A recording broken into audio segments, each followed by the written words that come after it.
امریکی عدالت نے ٹرمپ انتظامیہ کو 4 لاکھ تارکین وطن کو ملک بدر کرنے کی اجازت دے دی ہے۔ فیصلے کے مطابق امیگرینٹس کی قانونی حیثیت ختم کر دی جائے گی، جس سے ہیٹی اور سوڈان کے تارکین وطن زیادہ متاثر ہوں گے۔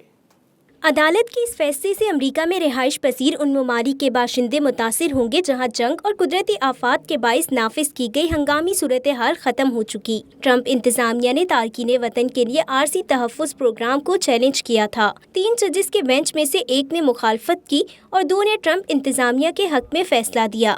عارضی تحفظ کا پروگرام 1990 میں جارج بش نے شروع کیا اور اب امریکی عدالت نے اس کو ختم کرنے کی اجازت دے دی ہے۔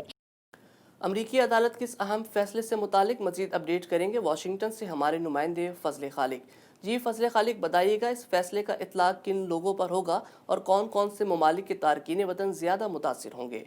9th سرکٹ کورٹ نے امیگریشن کے لیے عارضی پروگرام تحفظ کو ختم کرنے کی اجازت بھی دے دی ہے۔ امریکہ میں بدر کیے جانے والے 4 لاکھ افراد کو باہمی رضامندی کے طور پر 5 مارچ کا وقت دیا گیا ہے کہ وہ از خود ہی یہاں سے چلے جائیں، ورنہ 5 مارچ کے بعد انہیں فوری طور پر امریکہ سے بدر کیا جائے گا۔ یہاں اس بات کا ذکر کرنا بھی ضروری ہوگا کہ 6 ممالک کے شہری، جن کی تعداد لگ بھگ 4 لاکھ ہے، ان میں L Salvador, Haiti, Honduras, Nepal, نکاراگو اور سوڈان شامل ہیں۔